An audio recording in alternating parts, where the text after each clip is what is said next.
Hello everyone and welcome to the new season of the DTM 2024. We're absolutely psyched to be here in Oschersleben. We've got perfect weather conditions, we've got full house, and we've got a smiling man next to us because Jack Aitken is the first pole setter of this season. And so it was good qualifying for you. Now what are you going to make out of the race? Well, hopefully we can convert it into the win. I mean, it's a very technical circuit here, so for sure the strategy and the start are the most important point of the race. And yeah, I think we have the speed. We just need to try and have a clean race and hold off the very fast guys around us. But it should be a fun race. So in the qualifying we said if you win the race, you get a new haircut. Looking forward to that. Yeah, now it's getting a bit long, so I need to do something. So yeah. All right, and what's the biggest challenge here in Oschersleben? I think just to keep it clean, because the circuit is really hard to be pushing hard, but without making mistakes. We saw in qualifying already a few people going off the track, and yeah, it's very fast but very unforgiving. So you know, in front you just need to keep consistency and keep the focus. All right, well, best of luck, Jack. I'm betting on you. Best of luck for the race. And now here are your commentators. Thanks very much indeed, Verena. Welcome then to this fantastic Oschersleben circuit. First time we came here in the DTM was back in the year 2000, and we've had 18 races around this circuit, lots of famous moments and famous victories as well. The first ever winner around here in an Opel was Manuel Reuter, the 1996 DTM champion. It's 3.6 kilometers long, or 2.3 miles around. Clockwise in direction, 14 corners, there's some very quick chicanes, there's some good mid-speed corners as well, but it is a fairly tight circuit, which is why qualifying around the circuit was ultra important. We're near the wonderful city of Magdeburg, almost centrally in between Hanover and Berlin, to the northern Midland section of Germany. And as we had last year, after an 8-year breakaway from this venue, we have got a busy crowd here. Lots of people to watch what's going to be the first race of the season. But now we can go back down to the grid. And I'm here with Mirko Bortolotti, starting in P2, so it's a good start in the new season. You're looking very wild today. It looks very good. So is it going to be a wild race for you? Maybe even to the race, to the win? I don't know. I hope. Yeah, as you said, start position is great. First row is always a good position to start in Oschersleben. Overtake is not impossible, but difficult on this track, as we know. But yeah, DTM is DTM, so you never know what's going to happen. Let's try to have a good race, have a good start. Ideally, survive turn one. That's also really important, and then yeah, see what we can do from there. And all in all, the atmosphere, we've got full house, sun is shining, couldn't be better, right? Amazing. Yeah, it's great to be back. It's been a long winter break. It's amazing to be back in DTM this season, to see, a full house once again here in Oschersleben, great weather. Yeah, all the ingredients are there. Now we need a good race. You do that. All right, Mirko, thank you so much. Best of luck. And now we're going to go over here to P3 because we've got Arjun Maini over here. Where is he? Let me just check. There he is. Okay, that's the thing about racing here when it's full. You always have to find the drivers because sometimes they hide out. Hello, Arjun, how are you? Finally, we're back racing and you're starting in P3, so that's a good start for you. Yeah, I think I'm quite happy with the first start of the season being so far up front. Should be an interesting race. It's quite a bit warmer than we've driven here so far. So yeah, let's see how it goes. Let's see how the strategy is. Let's see where the pace is. But yeah, I'm excited. Excited to be back here, so hopefully you're going to make the best out of the race. But as we all know, anything can happen in DTM, and it's pretty challenging this year. I mean, again, top drivers here. It's going to be, yeah, it's going to be pushy, right? Yeah, it's DTM. I mean, you don't expect any less. It's going to be aggressive. Everyone wants to have a really strong start to the season.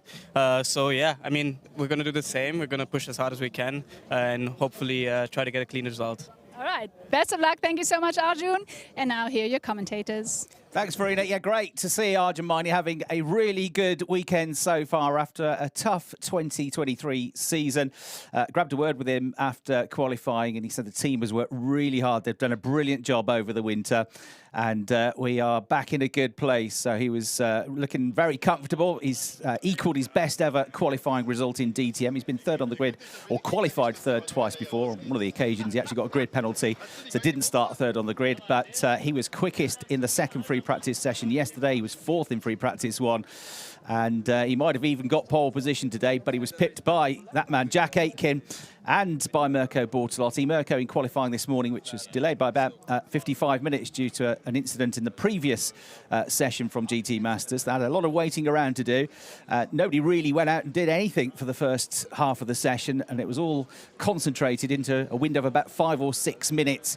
Bortolotti went quickest first of all, but then Jack Aitken in the Ferrari not long later went around about a 1/10 of a second quicker to claim his 2nd pole position in DTM, his first since the Lausitz Ring last year, but of course it is only his 2nd season. So Jack Aitken on pole position and down on an increasingly warm grid. Let's go back to Verena. Ich weiß, muss ja Rennen fahren. And now I'm here with the reigning champion, Thomas Preining, who's all eager to get into the car, obviously. But start of the season, whew, it's going to be tricky coming from P16, but knowing you, you'll be able to make the best out of it. Yeah, I'll try my best. Obviously, quali didn't go to plan. We're not where we want to be, but we have 1 hour now to change that. Hopefully, we can make some steps forward. It's going to be a long race. Watching the frame events, everybody's highly motivated for the start of the season, so I hope they are too, and I can gain some places. And you're the reigning champion, so basically you're the one who's being hunted. How does that feel like? It doesn't feel like it at the moment. We're hunting. That's true. Well then, best of luck for the hunting, and thank you very much. And now let's get racing. So here are your commentators. Thanks, Verena. It'd be interesting to see how the increased temperatures affect things here, because it was very cold yesterday in second practice, which was, in fairness, late on in the afternoon due to some barrier damage yesterday in another category. It was only 10 degrees and the track temperature was around about 13 or 14 degrees. But this is by far and away the hottest point of the weekend so far. Air temperature almost 20 degrees and the track temperature is very similar, 19.5 degrees. So that will affect the tyres, the Pirelli tyres that they all use. 1 hour plus 1 lap race to come with a mandatory pit stop in the race as ever. No key changes to the regulations in terms of qualifying other than the top 10 rather than the top 5 from qualifying now have to start the race on the same tyre on which they qualified. So that was the major change, but the format is still a 20-minute qualifying session to set the grid for each race. Be another qualifying session tomorrow to set the grid for race 2. And then the other key rule to bear in mind, and this could come into play for the race, is that previously you could make a tyre stop during a full course yellow or during a safety car period, and that would count as your mandatory pit stop if you got lucky and got in or strategized it so that you left your stop at the right point to come in and you got your stop done while there was a safety car. Then you could obviously gain a lot of time by leaving your pit stop as late as you could, whereas others might have come in earlier and pitted and lost a lot more time relative to the cars on track without the safety car. But now, this year, the change is that a full course yellow or a safety car period, and you have got to come in again. It won't count as a mandatory pit stop. But otherwise, everything as it was as the drivers getting ready to get on board. We've got 4 different manufacturers on the first 2 rows of the grid. The Ferrari of Jack Aitken, run by the Swiss team Emil Frey Racing in their 2nd season of DTM. Mirko Bortolotti, last year's championship runner-up, he is back and will be going all out for victory, having come close to the championship title in both seasons that he's raced so far, particularly last year. Took it right down to the final day of the season.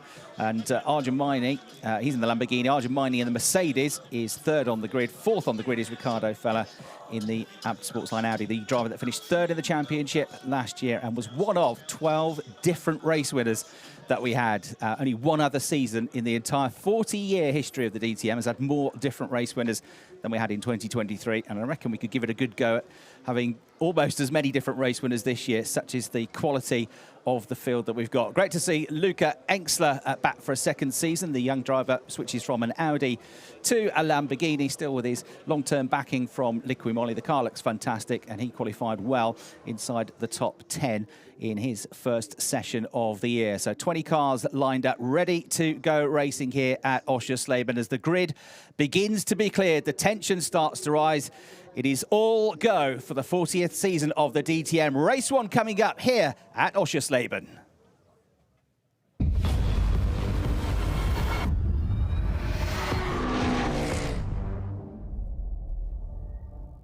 Here we go then, and there is the view of this circuit with its fairly flat nature, not much in terms of undulation, but some really interesting, tricky corners around here, particularly turn 2. And 6 months ago, that was the trophy that went the way of Thomas Priding. He wrapped it up in fine style with a double victory and a double pole at Hockenheim. The Austrian becoming the first driver from his country to lift the DTM Championship title. When we get to Hockenheim, after 8 weekends and 16 races this year, we'll discover who takes that crown for 2024. So then let's take a look at the circuit, 3.667 kilometres long. The lap record in the race around here, 1 minute 22.6. 2000 was the first year we came here. Double victory for Manuel Reuter, who'd won the DTM Championship in 1996. He won for Opel.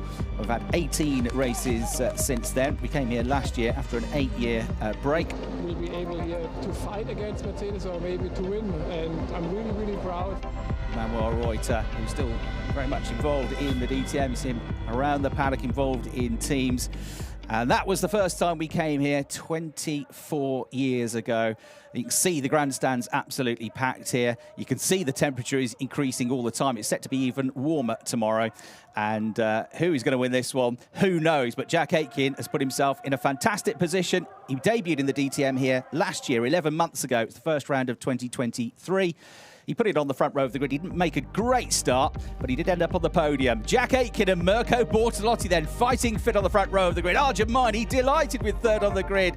Ricardo Feller starts fourth. Luca Stoltz, sixth in the championship last year. Sheldon van der Linde, the 2022 champion, up next. Christian Engelhardt won here last year in a Porsche. Lucas Auer is alongside for company. René Rast, the 3-time champion in his second season for BMW, starts ninth. Luca Engsler, great job in 10th. Thierry Vermeulen in the Ferrari, and Kelvin van der Linde struggling with the Audi for AB Sportsliner next. Then it's Nicky Tim, 13th. He was 5th quickest, but lost his lap time for causing the red flag.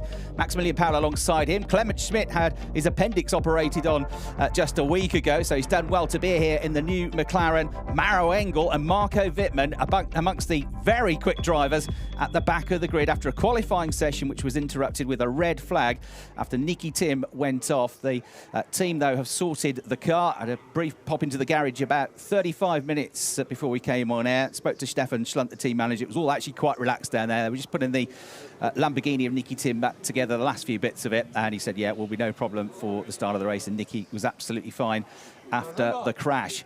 So my name's Chris Hartley. I'm here to talk you through the season and the first race of it here at Oschersleben, and alongside me in the commentary box, once again for 2024, it's hello to Brian Oliver. Good afternoon, Chris. I cannot tell you how excited I am to be here. It feels like a long winter after Hockenheim, that wait to Oschersleben, but finally we are here. The sun is shining. There is a massive crowd. The grid is very interesting. That red flag in quali this morning has mixed things up already. We've got some big names further back. None more so than Thomas Priding, who's got to work his way through the traffic, stay out of trouble. I think surviving the first lap is going to be the first challenge for all these drivers. It's very tricky, particularly turn 1 and a very technical turn 2. The hotel turn, getting around there and getting into turn 3 nice and clean. You can do that, you're probably in with a chance at points today. Super job in qualifying by Jack Aitken.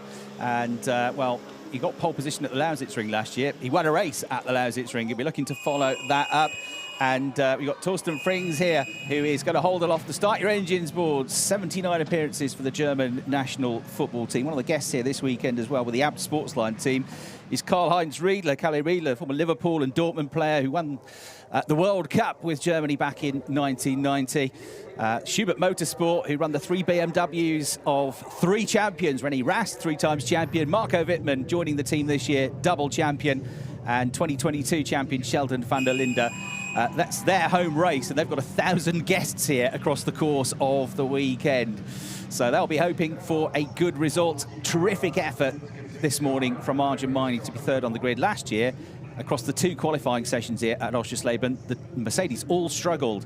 And the best qualifying for Mercedes last year at this track was on Sunday from Maro Engel, 8th place. So to have both Mercedes quickest in free practice, Maro Engel first, and then in the later session, Arjun Maini, and to get Arjun in the top 3, big step forward from Mercedes. But having said that, Maro Engel didn't get the rub of the green in qualifying, did he? So he's amongst the quick drivers, Thomas Preining, Maro Engel, Engin Güven, who's the teammate to Thomas Preining this year, the Turkish driver, Marco Wittmann, all of them right at the back of the grid. Yes, by my reckoning, there are 16 cars in front of Maro Engel. He's got to work through all of them if he wants to get anywhere near the podium, and that is going to be no mean feat. We've already mentioned Thomas Preining starting 15th as well. But at the risk of repeating myself, stay out of trouble. The points are given out in an hour's time and not before. This is the important lap. Time to get the heat into the tyres, into the brakes. We saw a number of cars just struggling to keep it on the grey stuff during quali this morning. So clearly traction potentially at a bit of a premium. So getting the heat into the tyres and the brakes at this stage, really important. Yeah, so last year we had a victory for Lamborghini. From Pereira got pole position. Teammate for Mirko Bortolotti last year for SSR Performance, and he won the race, getting Lamborghini's first ever victory in the DTM. And then on Sunday, it looked like Thomas Preining was going to get his first win of the season. He dominated qualifying and then was dominating the race until the team made an error during the pit stop, and he picked up a penalty for it. There's a penalty area, penalty box on the exit to turn 3.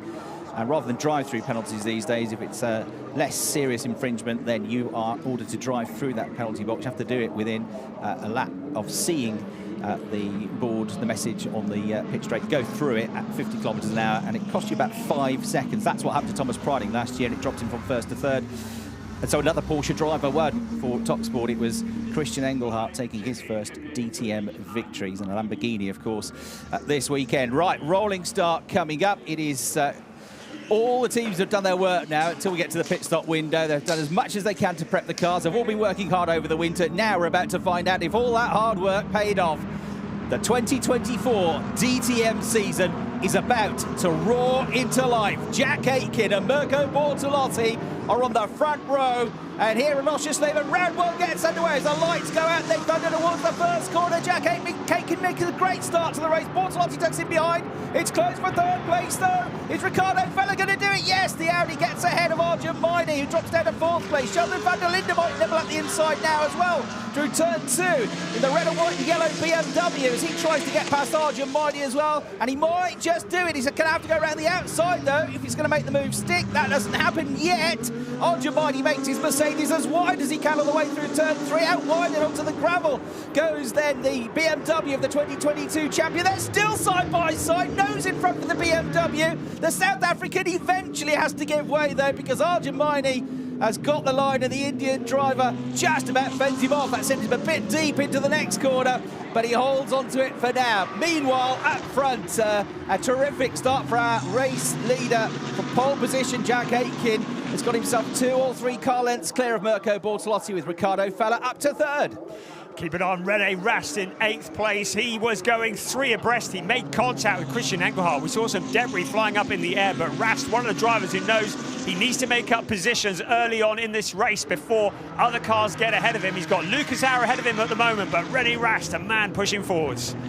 Yeah, he had mixed weekend here last time out in his debut for BMW. 1 DNF with a hub failure right where rear wheel came off, but he got a top 6 finish in the other.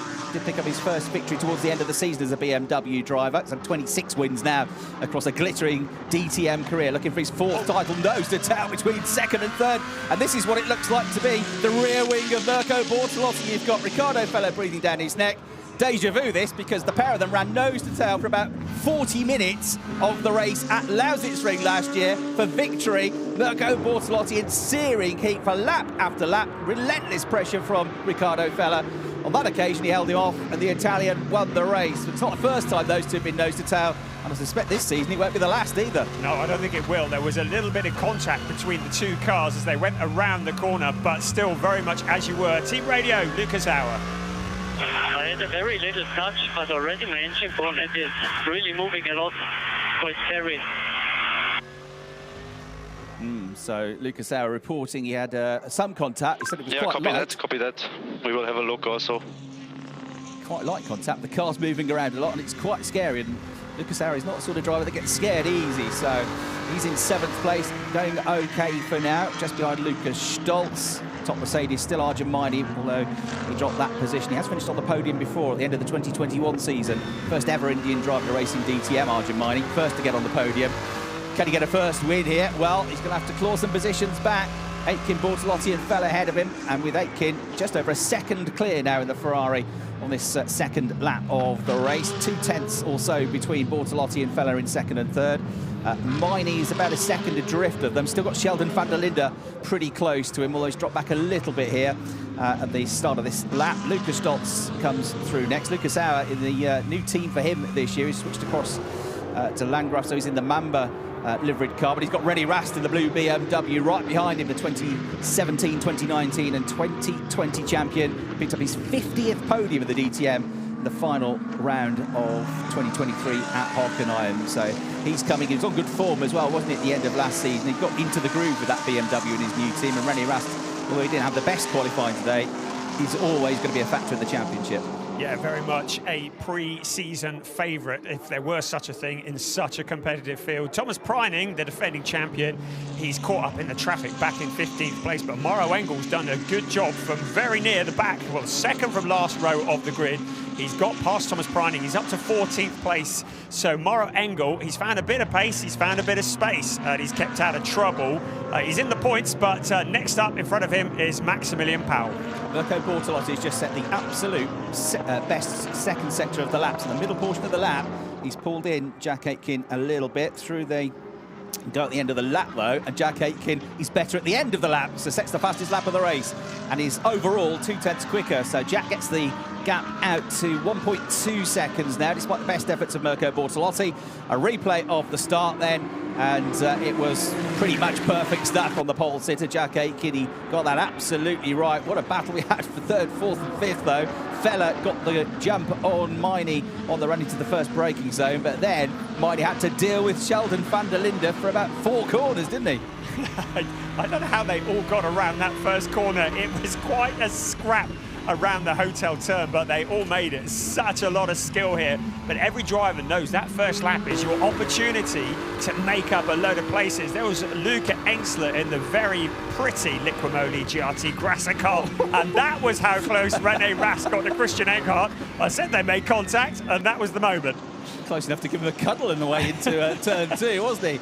Phenomenal battle, a phenomenal slow-mo through the chicane as well at turns 8 and 9. The Ferrari almost airborne as Jack Aitken tries to turn 2 corners into a straight line, and pretty successfully does that. Spectacular slow-mos then at the start of the race. So back we go. Got the mandatory pit stop to come in the middle portion of the race, between 20 and 40 minutes. They will have to make a mandatory pit stop and change their tyres, their Pirelli tyres. No refuelling, of course, these days in the championship. Jack Aitken, 1.5 seconds clear now. His last lap was a 1:23.2, so again he's taken 2 more tenths out of Bortolotti. He's now a second and a half behind. And what about Riccardo Fella? 1:23.465, matching the lap times of Mirko Bortolotti now. So that gap remains at just over half a second. Riccardo going well here, and we know from some outstanding drives last year, the victory from pole at Zandvoort, the stunning drive from 26th on the grid to 3rd at the Red Bull Ring, that he is going to be in fine form this year. They are pushing like idiots. That's it. Drop the mic. How do idiots push? That's what I want to know. It's racing. It's competitive. This field is so close. Riccardo Fella, a absolute best in Sector 1, a 30.402. So they've found some pace in that Audi, haven't they, at Sportsline? Yeah, we overheard before we came on air a conversation involving Kelvin van der Linde and his brother Sheldon, and I won't go into the detail, but Kelvin definitely has been struggling with the balance of his Audi this weekend. It's been frustrating, but the Audis, the Sportsline Audis, it wasn't their strongest track last year, although the team has won here 5 times in its history. But last year, the best result they got was a 4th for Riccardo Fella and a 6th in one of the races for Kelvin van der Linde. Here's your champion then, with Thomas Preining running in 15th place. So he's in the points, but only just the top 15 in DTM races score points. Worth saying as well that Jack Aitken is the early season championship leader, because there's 3 points for qualifying on pole, 2 for qualifying 2nd, and a point for qualifying 3rd. So Jack Aitken, 3 points off the mark and it's very, very, very early days, but he is the championship leader, technically. Now, Riccardo Fella, absolute best first sector, 30.39 seconds, 10.5 quicker than Mirko Bortolotti. I think he's coming for the Italian, isn't he? Yes, watch out, Mirko. There's going to be an Audi filling your mirrors very shortly. Of course, tyre preservation, very important. We do have a tyre change during the pit stop, but you've got to get them to that pit window. So maybe there's an element of looking after the car as well. But Riccardo Fella, well, we've said beforehand he could be a real favourite for the championship at the start of this season. In that third place, his second sector was quick, but certainly not a best of his own or of anybody else's. But pushing on hard in the number 7 car. Just saw a shot at the tail end of the field, the 2 orange and black McLarens, the 720Ss, which have joined for the first full season that a McLaren would have competed in the DTM. McLaren in the DTM before. Christian Kleen, former F1 driver, has driven one previously, but only guest weekends, never a full season. There they are, run by Dürr Motorsport, the team based in Frankfurt. One of the drivers is Clement Schmidt, number 85, familiar to fans of the DTM, the Austrian driver. He's the experienced driver, is the team leader this year. I mean, driven Lamborghinis previously. He's now in the McLaren, and alongside him, the youngest driver on the grid, number 25, is Ben Dürr. He also comes from near Frankfurt. He's been a runner-up in the GT4 Championship previously, but he is very inexperienced in GT3 cars, certainly compared to the field that is around him, because it was only 3 years ago that he was still racing in the German kart championships, but his pace has been pretty good. He's a new team, the car is new, and doing a pretty good job, as we hear from Rennie Rast. Okay, the race has settled down. We will adjust tire pressures for the next stint. It's all a very relaxing radio call, wasn't it? All very chilled out at Motorsport. He looks quite chilled in the car as well, doesn't he? Just enjoying the sunshine. Just go back to Ben Dürr. Anybody who thinks that Dürr Motorsport are here just to make up the numbers are very much mistaken. I'm really impressed with Ben Dürr. I wondered if the big stage of DTM would be overwhelming for him, but it certainly hasn't been. He's been quick in all of the free practice and qualifying sessions, and he's staying well in touch with Ian Changu and Clement Schmidt, his teammate, as well. But Nicky Tim has just dropped down the order on our timing screen, so clearly an issue for Nicky Tim. He's just dropped down to 20th place. I don't know what's happened to him. We'll find out in a moment. Yeah, he's lost 3.5, 4 seconds on that lap somewhere, so either he's had a moment or he's got an issue, Nicky Tim, who is about to embark upon his 3rd weekend as a DTM driver, but his first full season. He entered the first couple of rounds of the 2022 season at Portimao and Lausitzring with the ill-fated T3 Motorsport team, but the former Porsche Super Cup champion, a Nürburgring winner, and Le Mans class champion Nicky Tim. His father, Kurt Tim, was the 1986 DTM champion. Will certainly be a factor this year. It's a very good, strong lineup at the SSR Performance Squad, but their leader, Mirko Bortolotti, has got that Audi of Riccardo Fella breathing right down his neck. Of course, they were the first driver pairing announced for this year. That was at the end of last season at Hockenheim. The AB Sportsline said, we're coming back, we've got the same 2 drivers, and, drum roll please, we've got the return of Red Bull as our title sponsor, and all the success they've enjoyed over the years with the likes of Matthias Ekstrom in that livery on that type of car. That's their 25th anniversary as well, the AB Sportsline team. Can they celebrate it by starting off with a podium? Yes, for now, he's 3rd. Can it be 2nd? Because there's no doubting, Brian, that Riccardo is the quicker of the 2 at this stage. Yeah, he's looking eager, isn't he? And the good bit for him is that Arjun Maini is some 1.7 seconds behind, so he can launch a bit of an attack, and if he gets it wrong, he doesn't risk the number 36 car filling the gap. So he's got a nice clear track behind and in front. This is his moment to shine. What can he do about Mirko Bortolotti? Certainly looking the quicker of the 2, but Mirko Bortolotti, a wily pilot, he will be completely aware of all the tricks that Riccardo Fella has up his sleeve. Coming up to the chicane at turns 8 and 9, they barely lift off 4th gear, 180 kilometres an hour through here before you go into turn 10. A 3rd gear at 130 kilometres an hour onto the back straight, which has some dips and rises, gradually climbs up. It's a very gentle slope up to about 230 kilometres an hour. You can do 260 around some other circuits, and then they go right then left through turns 11 and 12.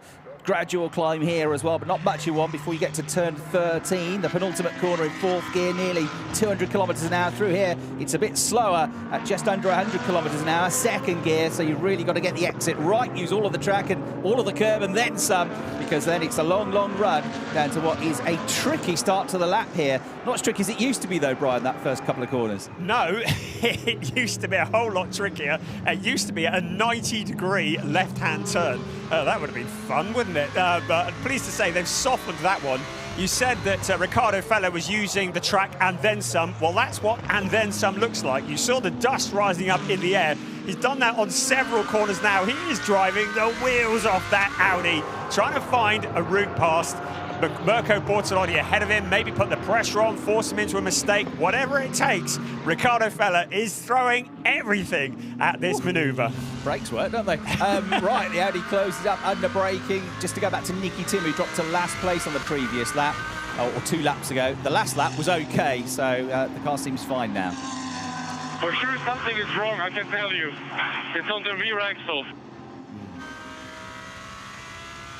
So Mirko Bortolotti, definitely something wrong with the car. 124.5 was his last lap time. Jack Aitken 124.8, quicker than the race leader. It's not that bad. Yeah, I mean, it's a bit sobering for the team to hear that, but the car looks quick. Well, he's coming round to complete another lap now, so we'll see what the time looks like, but doesn't look like he's struggling to me.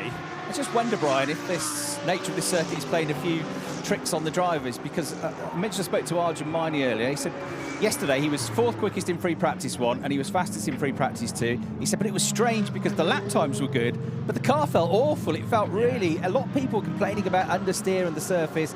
So I think they're probably all struggling a bit. We've heard a few people now say the car doesn't feel right, but the lap time is certainly there for Mirko Bortolotti. Well, he's about half a second slower than Jack Aitken on that last lap as Nicky Tim comes into the pits, but he was still quicker than Riccardo Fella. Obviously, Fella tucked up behind him, can't really do much about it. Let's hear what the problem is with Nicky Tim. His car's not driving forward, I don't know what. Oh, both of them. And drivable. Okay, copy. Box. Yeah, so we had that slow lap where he lost 3 or 4 seconds. Possibly he went off the road we didn't see. The lap after that, the pace was back, and then 2 laps later, he pulls in. So clearly an issue. He did go off the road. Maybe it was handling the car that was the issue. Remember, he had a big off at turn 2 in qualifying this morning. But in theory, if it's a setup issue, it's probably going to be the same for Mirko Bortolotti, which might back up what he's saying in his radio message, that he's got a problem, that it's not handling correctly. But as you've already said, Chris, the track evolves so much in this heat, and as the rubber goes down and there's dirt dragged on as well, so it might just be the evolution of this circuit.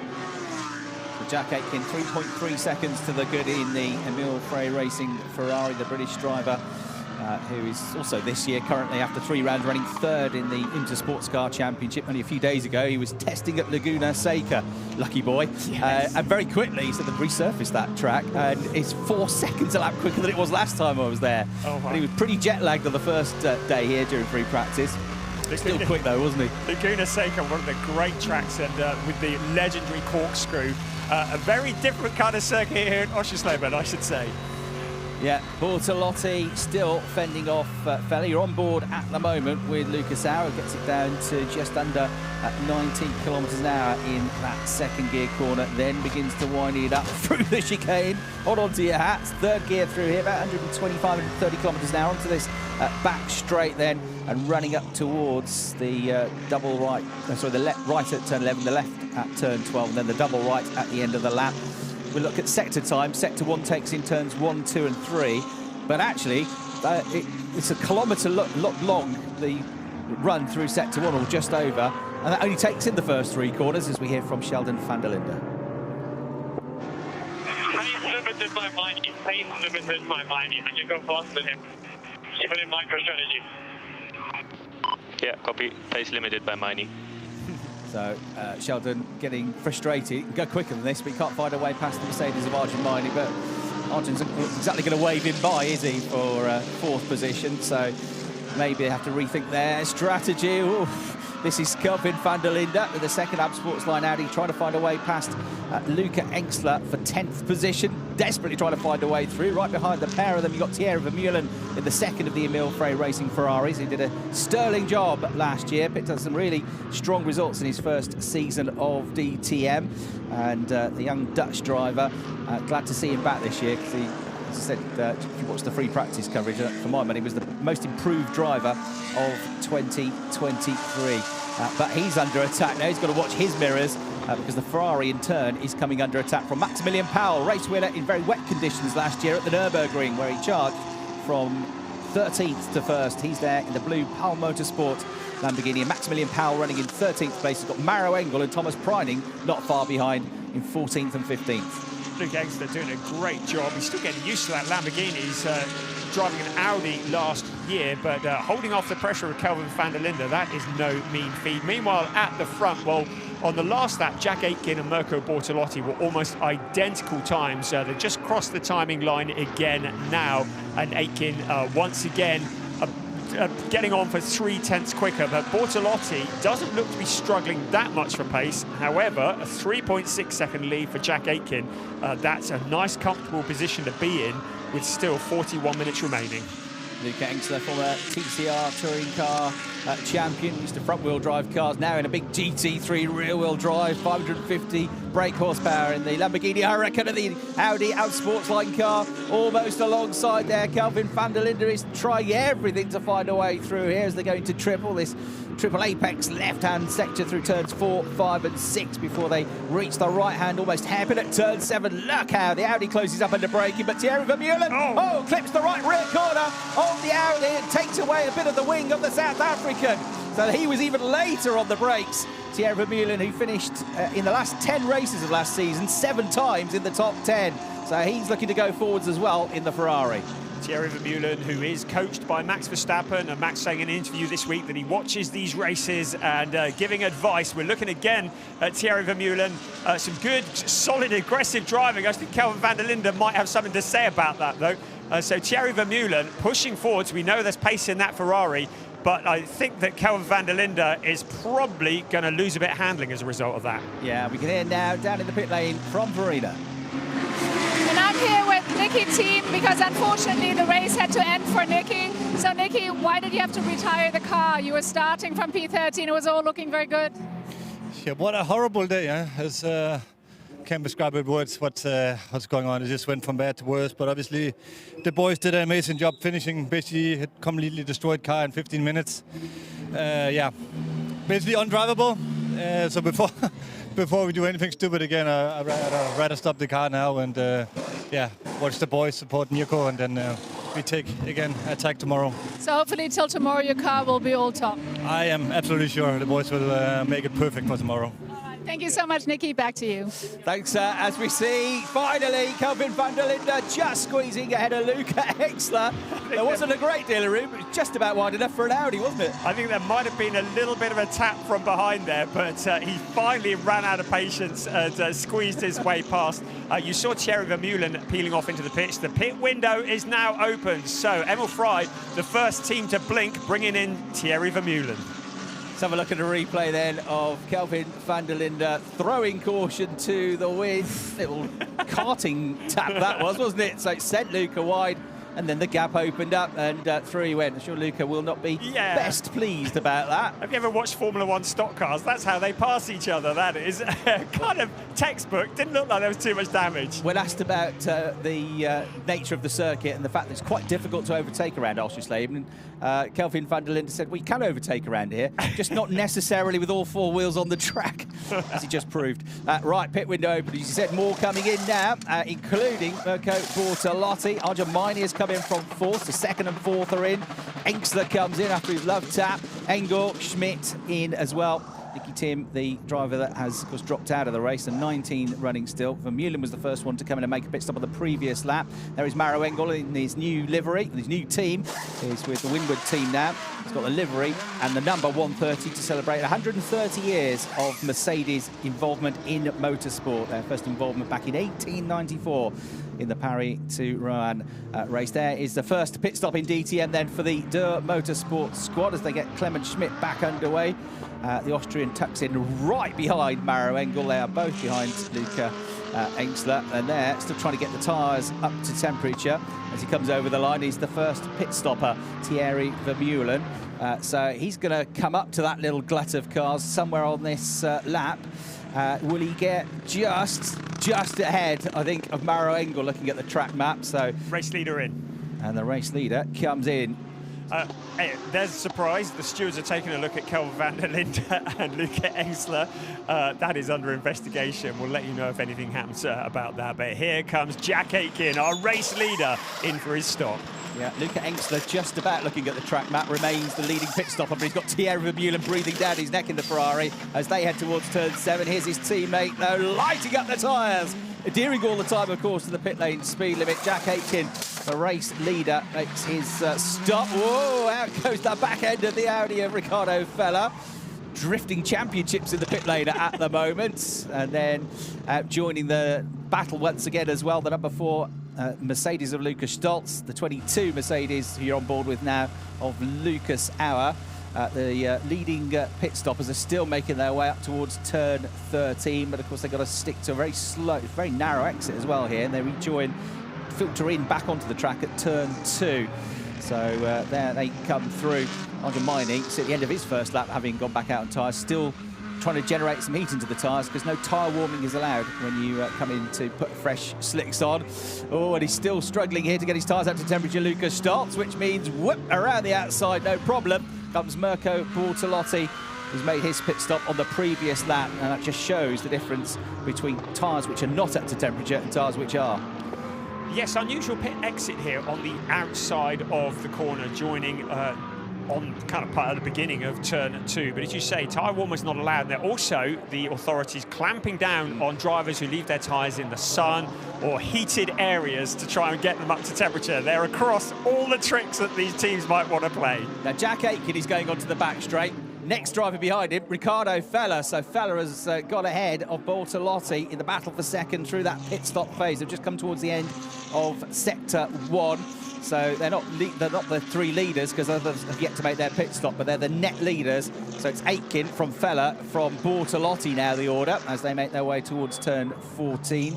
And then it's going to be Lucas Stoltz, 4th best of them, with Lucas Auer and Arjun Mining. So Arjun Mining's lost a couple of places during that as well. So 6th of the ones that have pit stopped so far. More come in, including a first pit stop in the DTM for the 19-year-old Ben Durr. So out he goes now to rejoin in the 720S McLaren, the 7th different brand to compete in the DTM this season.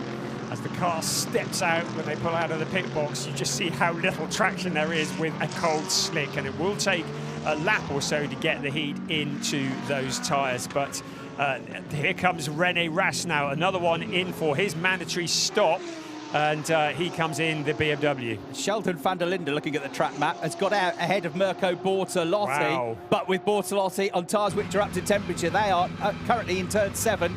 Nose to tail, maybe not for long. It looks like Bortolotti is just threaded through as struggling to defend him on cold tyres with Sheldon van der Linde, but he did get out ahead of Bortolotti. Bortolotti said, there's no way I'm losing another place. He's already lost one to Feller. He doesn't want to lose one to Sheldon van der Linde. So in terms of the pit stoppers, it's Aitken, then Feller, then Bortolotti, 4th Sheldon van der Linde, 5th Lucas Stoltz, 6th Lucas Auer, 7th Arjun Mining for now.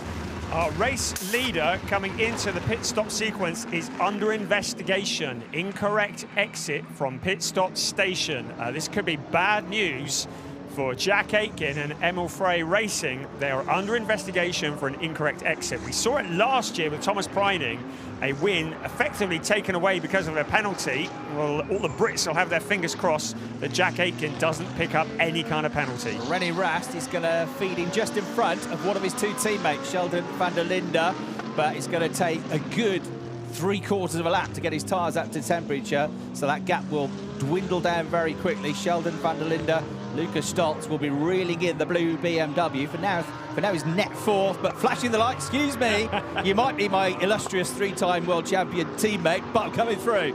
I'm a champion as well, remember, says Sheldon van der Linde. So he gets through. Rennie makes life easy. He knew he couldn't defend. What Rennie could definitely do with, though, for both of their sakes, he's keeping Lucas Stoltz behind him. Can he do it? Because Luca, with his tyres up to temperature from stopping a couple of laps ago. Has got more grip, throws it through, bit of contact on the way. He might be a quietly spoken man, Lucas Stoltz, but he's pretty loud out on the track with that move, isn't he? He is, elbows out all the way.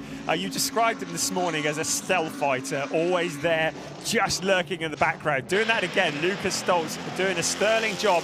Ian Nguyen, he's made his mandatory stop, so he comes out to rejoin. He's been towards the back of the pack, and he's going to be towards the back again once this sequence is over. Rene Rast is behind Lucas Auer now as well by the looks of the track map.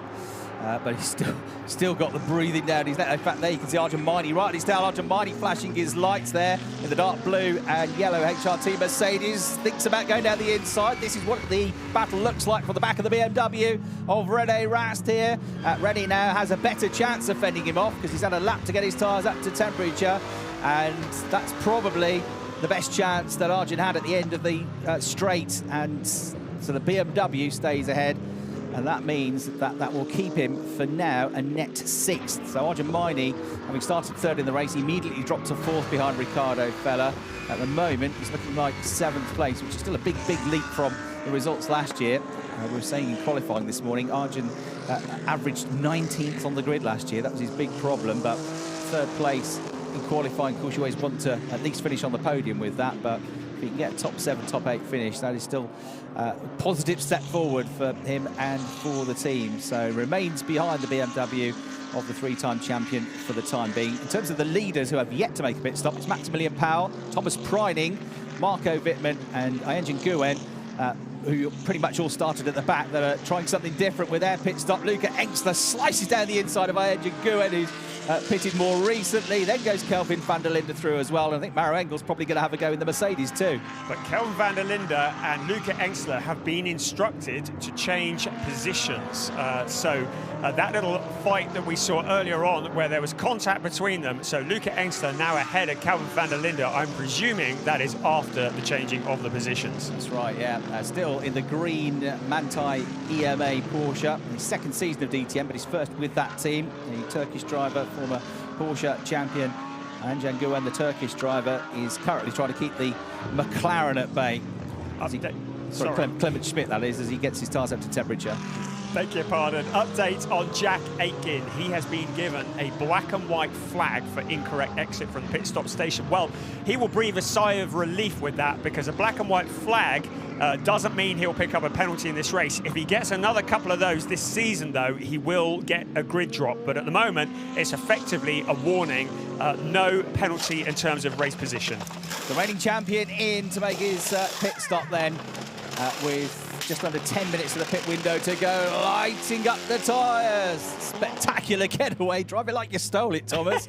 The Austrian heads off. It looks unlikely he's going to get a hat-trick of victories now, having won both the races at the last weekend of 2023. But it's just damage limitation. That he did very well a couple of times last year, because he remained the only driver at the end of the season, Brian, that scored points in every single race, all 16 of them in 2023. It's all about the consistency. Kelvin van der Linde in trouble again with the stewards. He's got a black and white flag for incorrect overtaking. I don't know which part that was. So Kelvin van der Linde, as with Jack Aitken, the black and white flag, there's no penalty in this race, but it will go on his driving record, and a couple more of those and he's going to get a grid drop. 2 champions side by side. One of them with cold tyres doesn't stand a chance though. Thomas Preining still getting the tyres up to temperature. Can't do anything about. So Rene Rast coming past, I'm afraid to say. Ben Durr as party company with his left rear wheel, the Pirelli shod wheel, heading down the start-finish straight. Ben Durr safely off the track though, and the wheel's still going. Well, the wheel's done more of the race than he has, so it's now coming back onto the track. They may need to throw a quick full-course yellow here to get rid of that, particularly if it comes back on the track. Go right, go on. But Ben Durr, well, that's after the pit stop, so maybe some kind of failure. But keeping an eye on that wheel, because the rest of the pack are going to be coming through soon. It's Jack Aitken who'll be onto the pit straight first, and he will see that in front of him. The yellows are waving furiously. Yeah, waved yellows, because they've got to wait for the whole pack to go through before a marshal can go retrieve that. They're not the lightest things in the world to move either. So that's gone exactly the wrong time. So Ben Durr, he's okay, but the car's stranded. That's also really in a precarious position. So That could be a full course yellow, potentially could be a safety car. Let's see what the race director decides, but the marshal's doing a great job getting the yellow flags waving to warn the drivers that there's danger ahead, and they'll spot it and all avoid the wheel which has become separated. Clement Schmidt in the other McLaren, you're slightly worried that to see your teammate with 3 wheels, aren't you? Oh dear, what's caused that? But we don't know what it was, but it could be a component failure, it could have been from some contact in the race, an impact with the curbs as well. Full course yellow in 10 seconds. Well, that came out probably more than 10 seconds ago. Of course, that was the first performance pit stop for Durr Motorsport with Clement Schmid and then Ben Durr. But it may, as you say, have been just a mechanical failure. But whichever way, he's out of the race. They'll send someone out to retrieve that wheel. I expect we'll be back racing again pretty quickly. Last year, Maximilian Powell and Marco Wittmann, who were first and second, would have been jumping for joy because they could have counted this as the mandatory pit stop. It doesn't count anymore. Right. Marco comes in at almost the exact moment the full course yellow comes out. Maximilian Powell definitely, his pit stop wouldn't count as the mandatory stop, 6.5 minutes to go. So we'll see what happens with Marco Wittmann when he has to do another pit stop. Certainly as he's in the pit lane, the full course yellow is already out, but he kind of came into the pit lane, I think, more or less at the same time. You can see on the left-hand side of the screen that the Marshall and recovery truck are there to save the day and get rid of that stranded wheel on the circuit. But while they're under full course yellow, they'll possibly move the McLaren. It's not on the racing line as such, but if I had a rather expensive GT3 McLaren, I'm not entirely sure I'd feel that happy about the car being there. No, so we'll see what they do.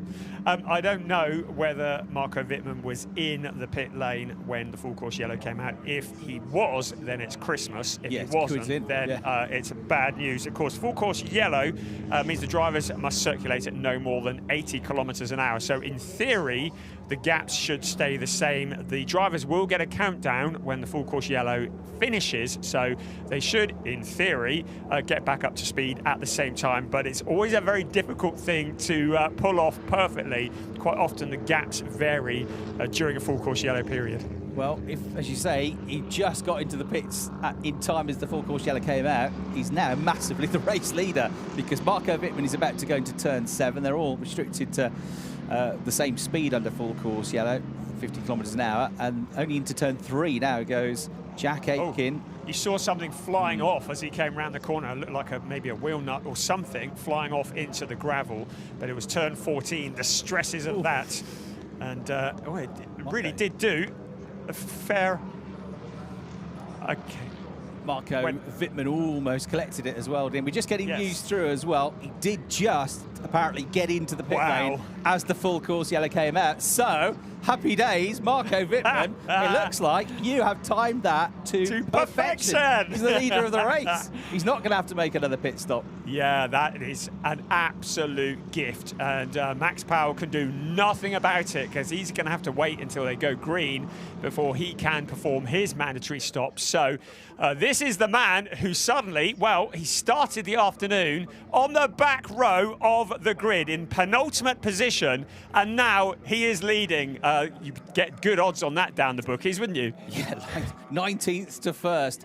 It's worked out for him, and the odds of it working out are pretty minimal as well. Now that full course yellow pit stop ruling has changed. He just did it. If it'd been a second or two later coming in, he would have had to do another pit stop. It wouldn't have counted, but we're told he just about made it in.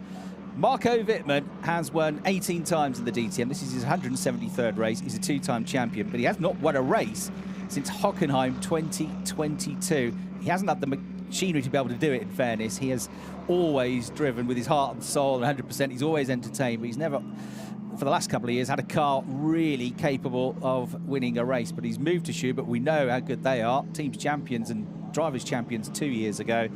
And he's going to be a factor qualifying. Not a great start for him, but who cares? He's leading the race. It's worked out for him, and he's going to have a massive advantage as well when they come through. So Jack Aitken, he's just over the start-finish line, almost at turn 3. Is Marco Wittmann, and Jack Aitken, for all of the joy at Schubert Motorsport and all of the joy that Marco Wittmann will be feeling.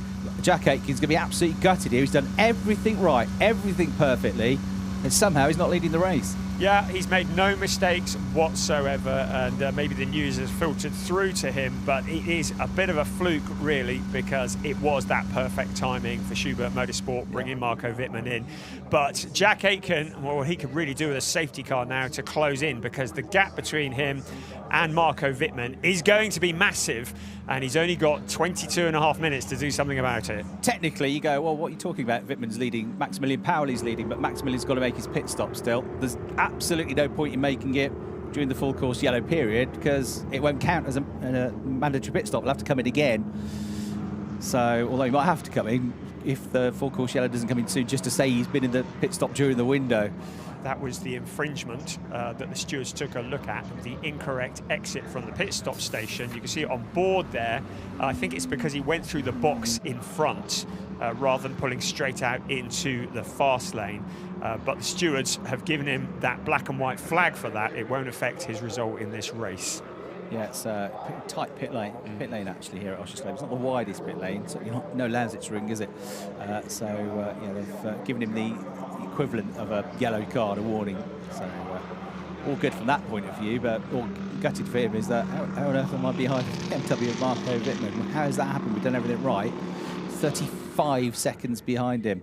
So there is effectively the net race leader once Maximilian Paol makes his stop. Of course, Max going to have to leave it as late as possible and see where he comes out. He was battling, of course, inside the points, but when it settles down, it should be Wittmann the leader, Aitken second, Feller third, Bortolotti fourth, Sheldon van der Linde fifth, Lucas Stoltz sixth, Lucas Auer seventh, René Rast in eighth, Arjamani ninth, disappointing having started third, and Thierry Vermeulen 10th. They have moved the McLaren of Ben Deur, and that's now on the back of the flatbed, and it's an easy run back into the pits from there. So it won't be too long before we get back up to speed. I think Marco Wittmann must think all of his Christmases have come at once. He's done the entire length of the pit straight at 80 kilometers an hour, and he hasn't seen a single car in his mirror or a single car in front. Yeah. I mean, this is the dream ticket for Marco Wittmann, and he will be very delighted about that. Now, interesting, the pit window is about to close. Max Paol has not made his stop yet, and he can't make it under the full course yellow. So what happens then? I haven't actually read the rule book enough. Going to extend it. Extended, there we go. Thank you. By another 3 minutes. The answer to the question appears as if by magic straight away. I'm sure within 3 minutes we'll be back up to speed, because the McLaren has been moved, the Errant Wheel has been moved as well. You said obviously in motorsport, there's a million things that could go wrong. You've got to do everything right. Sometimes you do everything right, you still don't win. Yeah. But it's not just luck, because you can guarantee that the team, Schubert and Marco Wittmann, will have been on the radio to each other, and they'll have said, there's a guy without four wheels at the side of the road. His wheel has come off.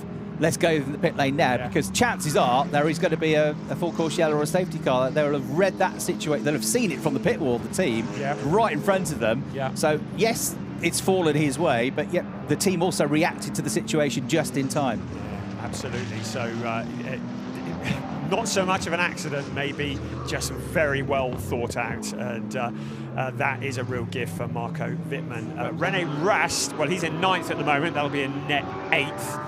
Once Max Paol has made his stop. I think the full course yellow is about to end. Yeah, I think so. So the pit window nearly extended with just over 2 minutes left to go. There's the course car on track. It's a safety car out. We've gone into safety car, so they're going to close the gap up.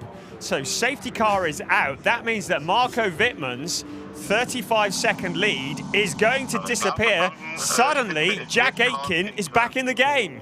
He is, absolutely is, isn't he? So, all right, this could be very interesting. Marco Wittmann, well, it's still good news for him. He's still going to be the leader, but he ain't going to have a 35-second gap anymore. So, Jack Aitken, every cloud has a silver lining, and now comes the second chance. I suspect Jack Aitken couldn't care less about finishing second in this race, having led the whole thing up until this point. I think that he has only one position he intends to finish in.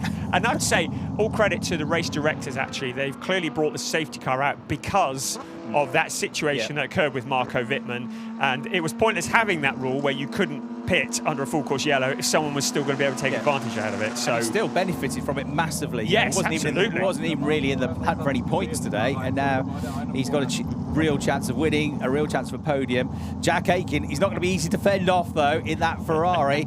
However, have you ever tried overtaking Marco Wittmann? Good luck. That's not the easiest thing in the world either. We've got a real battle on our hands here. And a fascinating end to the race once it gets back up to speed. And interestingly enough, when we do get back to green flag racing, it won't be Marco Wittmann who dictates the pace of when they go. It'll be Max Powell, because he is going to be the leader, albeit for a few moments, when the race goes back to green flags. So Marco Wittmann will not even be able to try and do one of those flying starts that you can often do when you're the leader. No, very good point. Right, in comes Maximilian Powell, though, because it's his last chance to come in before the extended pit window finishes. So he has that theory then, doesn't it? Yeah, he has to come in because he has to come in during the pit window. Yeah. The team will have been on the radio and said, well, we've got to come in because there's no point. We've got to come in again, but he does, I'm afraid, have to come in. So that's very unfortunate for him. Motorsport, you do everything right, and still it can punish you. So it'll be a very frustrated Maximilian Powell. All you can hope now is to try and score 1 or 2 points out of this race. I don't know which of those lines was the pit entry, but if it was the nearest one, then he didn't actually make that when the clock struck 0. But I'd like to think that race control are going to have a degree of flexibility here, because this is all new territory, really, isn't it? Yeah, and he was also behind the safety car, so he couldn't get there as quickly as he wanted to, could he? Right then, pit stop might not be the only one, unless they're a bit flexible with it, but either way, he's not going to be in contention for a top result here. Powell Motorsport team look like they did a pretty slick job here, though. There is a championship for best pit stop of the season as well. The fastest 3 score points each round, and then there's a championship awarded to the pit stop crews at the end of the year, which is a great innovation because it's a huge part of DTM racing, getting those pit stops right. And we saw some stupidly quick pit stops last year, didn't we? Milfray Racing were top of the game in that respect on many occasions as well. Local garage could learn a few tricks from them. It took them 3 days to do my pit stop. So Marco Wittmann now takes over the lead of the race, and I expect we're going to be going green any moment. This is going to be an epic quarter of an hour. The safety car is in on this lap. We are about to go racing. Don't go anywhere. This is going to be edge of the seat stuff. It's so predictable, isn't it, DTM racing? Not. Right, Marco Wittmann, Jack Aitken, Riccardo Fella, the top 3. Mirko Bortolotti 4th, Sheldon van der Linde 5th, Lucas Stoltz in 6th place. You're on board with Jack Aitken. The only reason he's behind Marco Wittmann is because Marco Wittmann, from nowhere in the race, timed his pit stop to perfection just before the full course yellow came out. But the full course yellow still delayed everybody on track, so he shot up the order from nowhere into 1st place. However, he's lost what could have been a 35-second advantage when the safety car came out. He pulls the trigger then, and Marco Wittmann goes. This is his chance to win a race for the first time since late 2022, and he is going to grab the opportunity. And don't rule out Riccardo Fella, who fancies a win as well, fancies the championship. They're absolutely nose to tail, and why goes Jack Aitken through turn 2?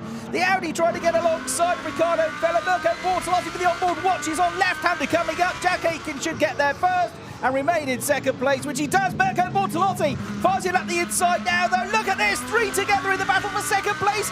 They're close enough to swap and exchange phone numbers on the way down into the next left-hand section, but Bortolotti goes through. Fantastic driving. Fella was on the attack. In the end, he loses a position, and Bortolotti gets back ahead of him, having lost that position during the pit stop phase, and he's back up to 3rd place. Bortolotti was a gift for Jack Aitken, albeit temporary, because he took the pressure of Riccardo Fella off.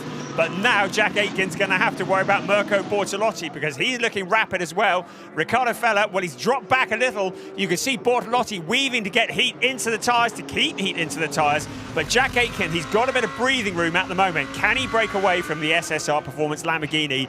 All of this has allowed Marco Wittmann to stretch his legs out the front. Jack Aitken, he's not looking in his mirrors. He's looking straight ahead. He's just gone 1/10.5 quicker than Marco Wittmann through the middle sector of the lap. So he is now concentrating all of his efforts fully on what's ahead of him, the BMW, rather than what's behind him.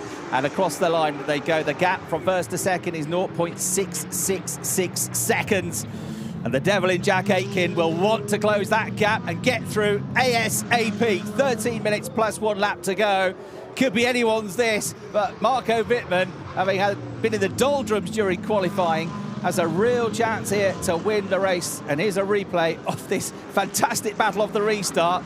Fella throwing the car, the Audi, into turn 2. Couldn't find a way past the Ferrari. This is what it looked like from the rear-facing camera on Jack Aitken's Ferrari. Yeah, I thought that was. Pretty close, wasn't it? Bit too close for company. And then Mirko Bortolotti watches it all go on and sneaks through and breaks up the fight in the playground. And look who's in the background, Sheldon van der Linde, watching it all unfold in front of him, waiting for these cars to get together. But yes, a little bit of contact on the back of the Jack Aitken machine, and the stewards will not take kindly to that. We've had no notification at the moment, but we saw it earlier in the race with Kelvin van der Linde and Luca Engstler, so they may well take a look at that. SSR Performance were big fans of that move from Mirko Bortolotti, weren't they? Cheering and smiling in the garage. So Mirko, last year's championship runner-up, 3 race wins in 2023, back into a podium spot, but Jack Aitken has pulled away from him a little bit more on that lap. However, Marco Wittmann might have been down on the grid, but he's quick enough because he's actually grown the gap from 0.666 seconds to 0.682 seconds, all of about 2 centimetres. But he has slightly stretched away from the Ferrari for now. Oh, the wonder of having an open track in front of you. And he's got no traffic either to be thinking about. So Marco Wittmann, all he's got to worry about is putting in quali laps, lap after lap in the number 11 BMW. Jack Aitken, though, he can see the target in front of him. He knows where he's got to get to, who he's got to pass, and he will be winding him in. Just thinking about tyres, because Marco of the lead group was the last to pit, so in theory he's got slightly fresher tyres, but of course they weren't really using their tyres very much after their pit stops because of the full course yellow, so I'd say it's pretty even Stevens really.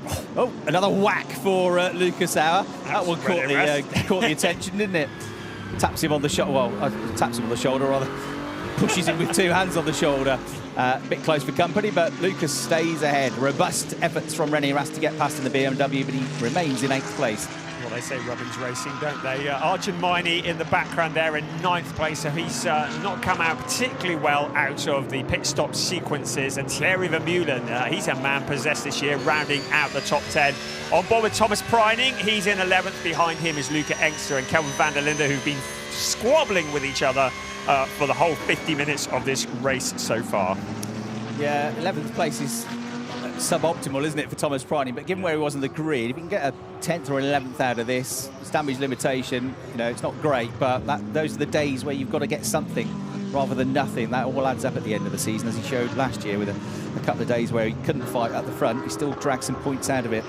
So 0.747, that's the magic number between Wittmann and Aitken. We're going to keep one eye on that. Ricardo Fella still has the fastest lap. That was set all the way back on lap 21. But Marco Wittmann leading by 0.7 of a second. What can Jack Aitken do about it?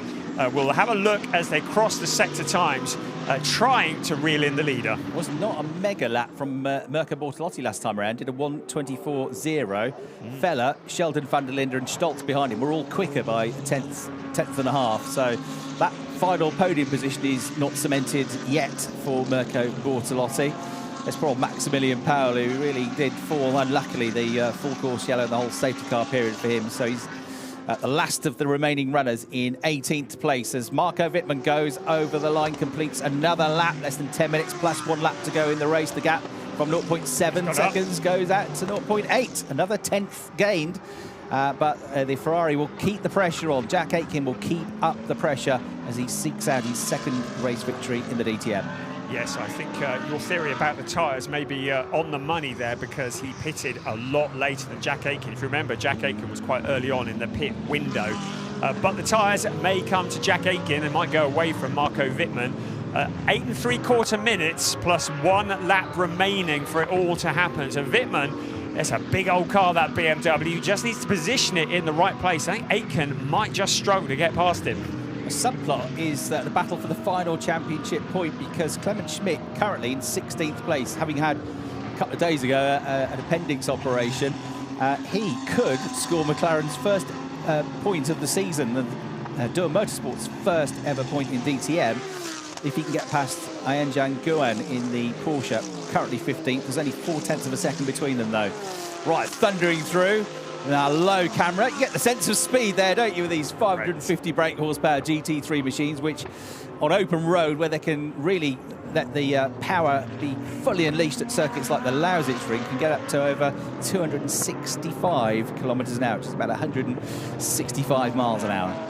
Clouding over a bit, the sun's gone in a teeny bit. I don't think it's going to affect the pace too much, but there's some interesting names in the latter part of the field, none more so than Thomas Preining, Kel van der Linde. They're all caught up in the traffic. Marco Wittmann continues to look on Torsten Schubert continues to look on at Marco Wittmann, the local team with 3 cars in the field.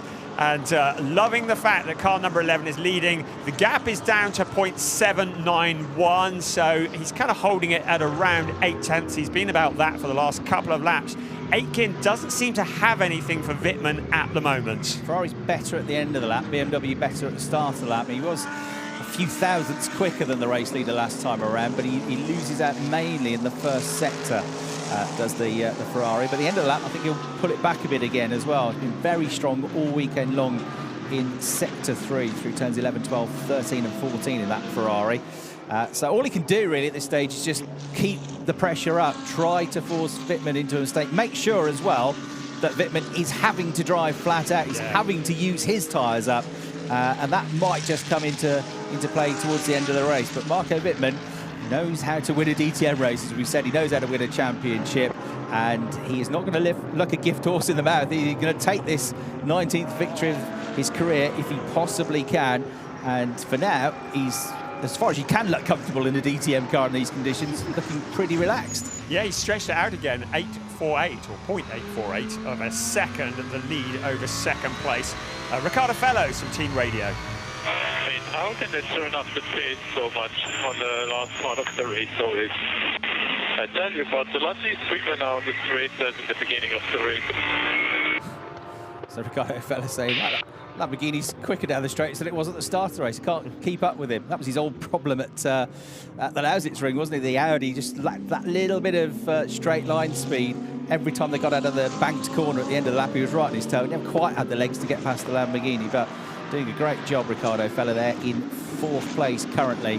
Bortolotti has responded though. He set one of the absolute best sector times on the previous lap, just did a 1:23.4, which was 0.3 quicker than Ricardo Fellows. So he's looking a bit more solid now, the Italian, for 3rd place here.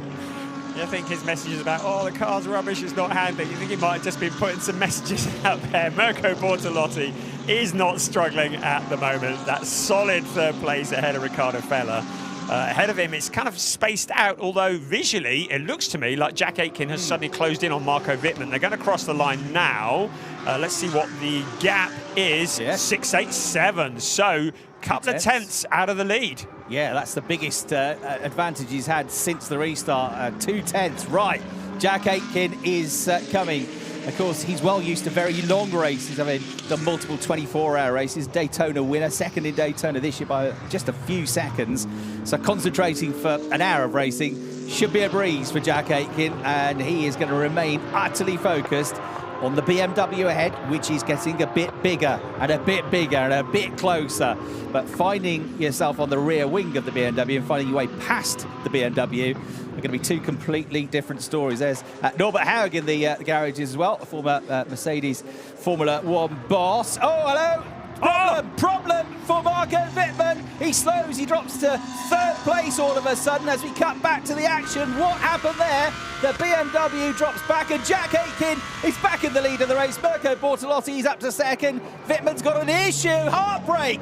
Through goes then Ricardo Fellows in the Audi. He's got a problem and just 4 minutes plus change to go. Poor old Marco Wittmann is doomed and headed for the pit lane. Fuel pressure alarm, fuel pressure alarm. Fuel pressure. Fucking hell. Deary me. Excuse the language, but you've got to understand that. Copy. Try to stay out.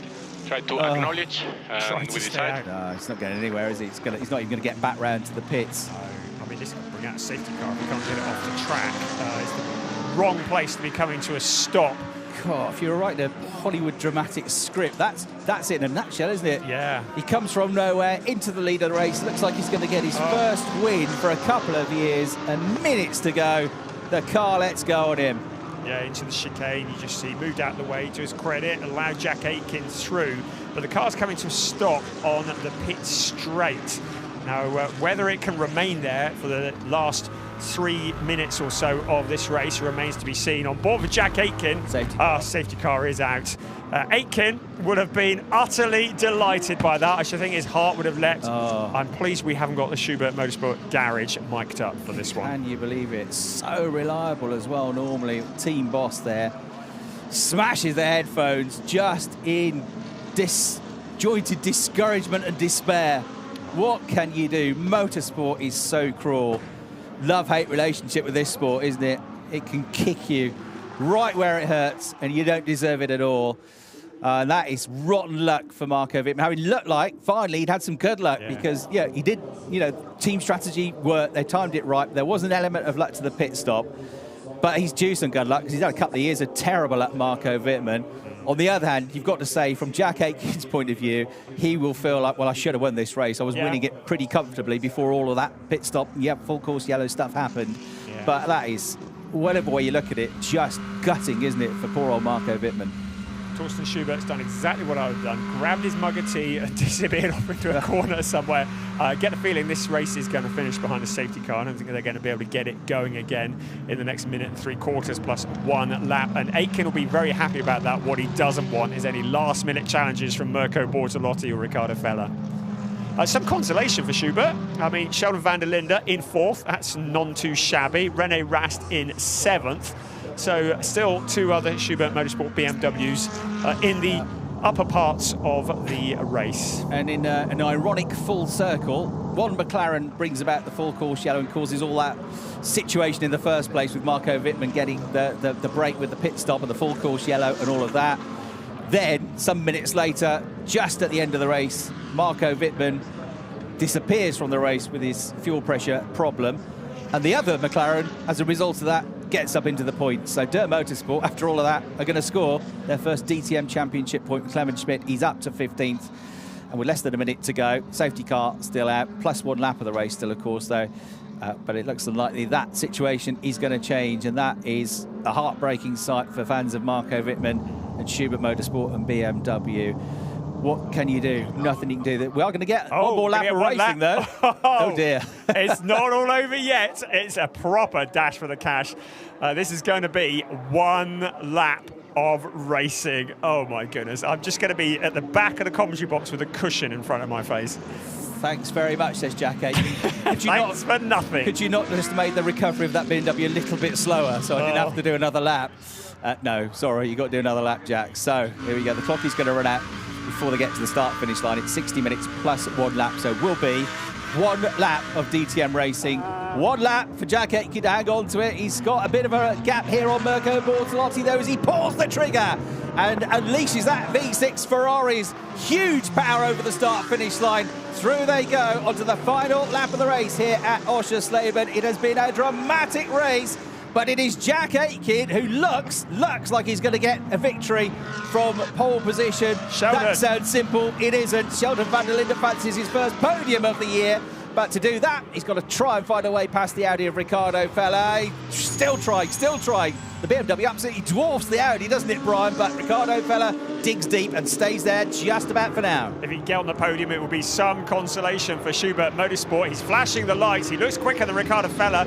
Maybe he's got more heat in the tyres, but with the time running out, into turn 6 they come. And it's Riccardo Feller going deep into the corner. Has he left a gap? No, he hasn't. He holds on to the last of the podium positions. Stressful, this, isn't it? Yes. Right, half a lap to go. Jack Aitken, he's away. He's good. He's 7/10 clear. He's headed for victory. He's just got 1 and a bit sectors to go for his second victory in the DTM. What's going on in the background? Lucas Sauer and René Rast all side by side. Lucas Sauer still there, just about. René Rast had actually got his nose in front of Lucas coming out of the corner, but Lucas fends him off and stays in 6th place in the final few corners. But it is the final corner coming up. He exits. The Ferrari heads for the line. Jack Aitken wins the first round of DTM 2024.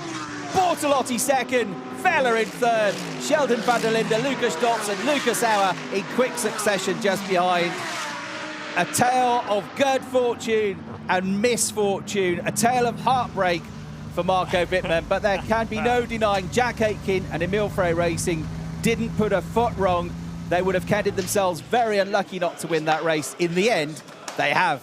They've won it. And Jack Aitken, who was the championship leader before all of this madness happened an hour ago, is still the championship leader with the perfect start to the season. 3 points from qualifying and pole position, 25 points and a race win. He's the championship leader. Oschersleben, day one, has belonged to Jack Aitken. I think I'm going to need to go and have a little lie down in the corner after that. That was immense. He had everything thrown at him and he just handled it perfectly. Jack Aitken, I probably see the smile from here. He'll be delighted with that. He's a serious challenger for the DTM title. He's not here to make up the numbers. Brilliant job.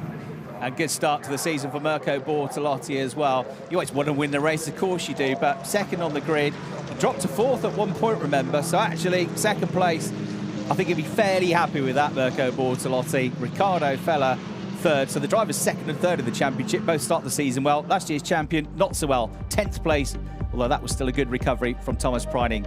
Jack Aitken wins then his second victory in the DTM. Mirko Bortolotti second, Riccardo Fella on the podium. Sheldon van der Linde, good start for the 2022 champion, in fourth place. Lucas Stolz fifth, Lucas Auer sixth, going well as well for Mercedes. René Rast seventh, Arjun Maini in eighth place after starting third on the grid. Thierry Vermeulen ninth, another strong drive from the Dutchman.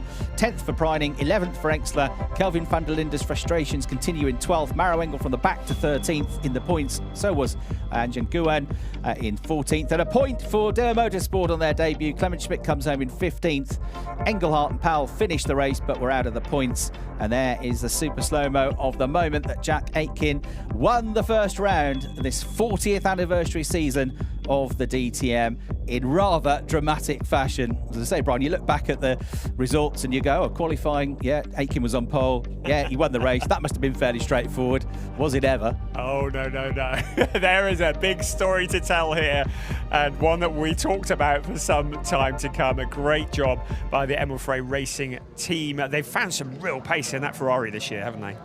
Yeah, absolutely. They've been working hard, and great news as well that BWT have continued this support for the race laps for Wells in Africa, donating money for every combined lap across the season, and €3,000 raised in that first race alone. Over the last few years, since 2021, BWT and the ADAC, who run the championship, have jointly contributed £180,000 towards the water mission, helping to provide cleaner water in African countries such as Gambia and Tanzania. Right onto the roof of the car, Jack Aitken, top of the world for the British driver. Wonderful, and you can see how much this means to him.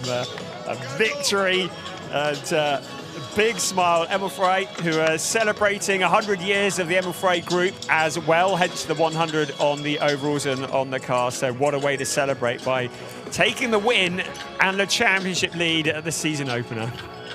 Jack Aitken nearly hot. When he got really hot days, doesn't he? But the Lausitz ring, it was like 35 degrees.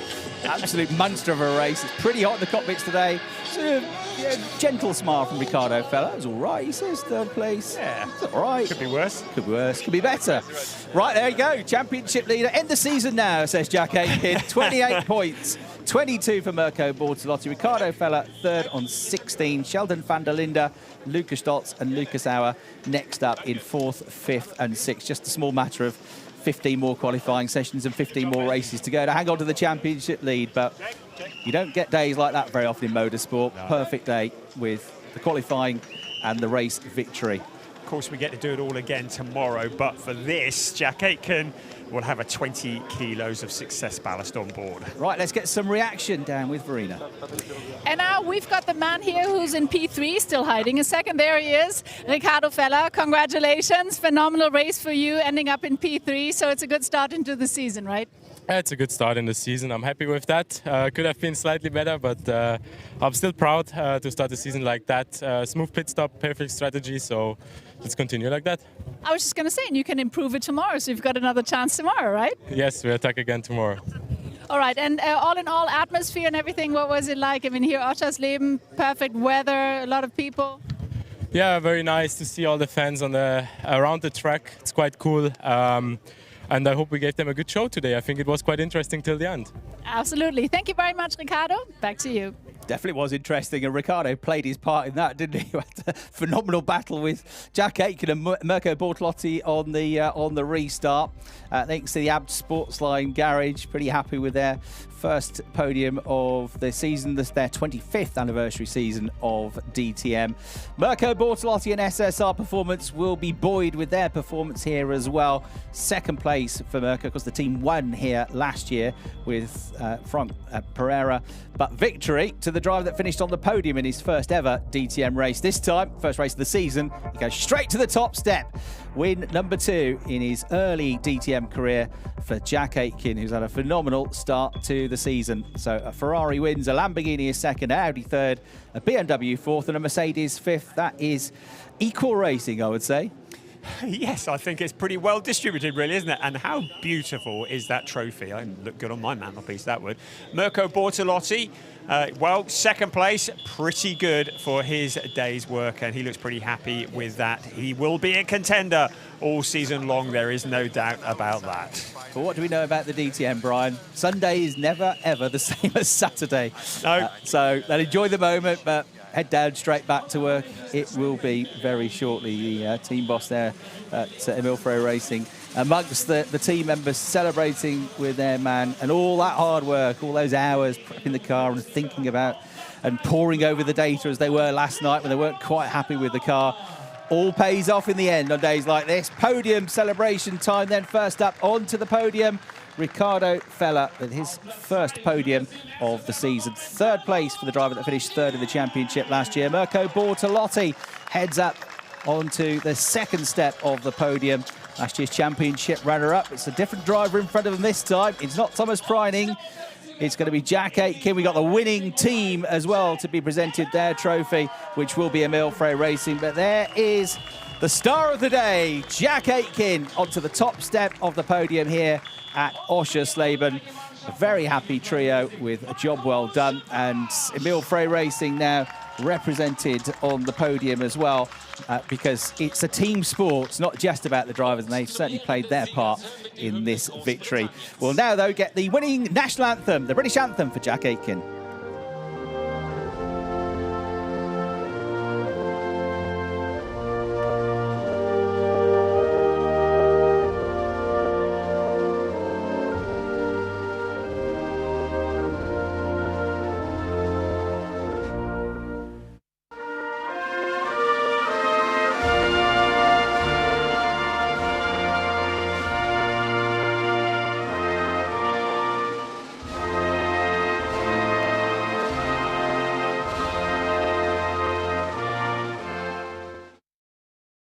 Jack Aitken enjoys the moment, savours that national anthem, and he's about to be presented with his first silverware of the DTM season.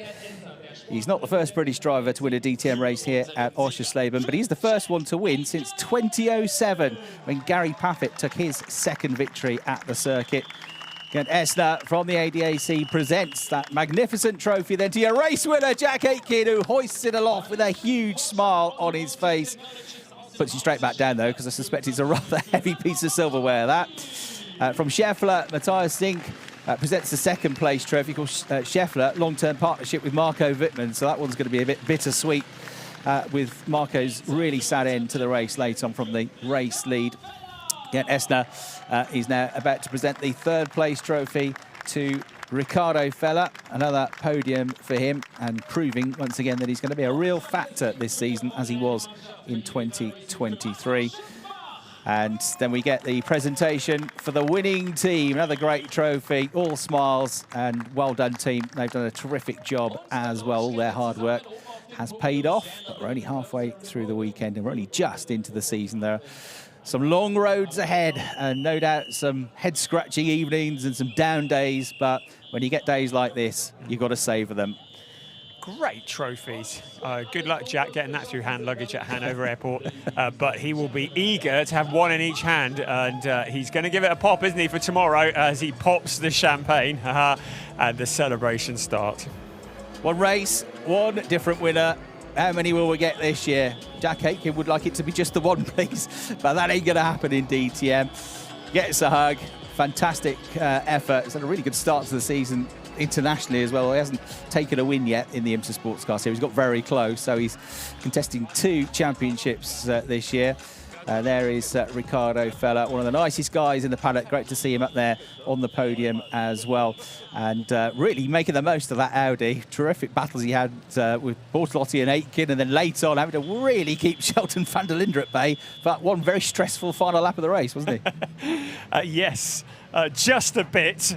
Brilliant stuff. It was indeed. Right, let's hear some more from our drivers down with Verena Reed.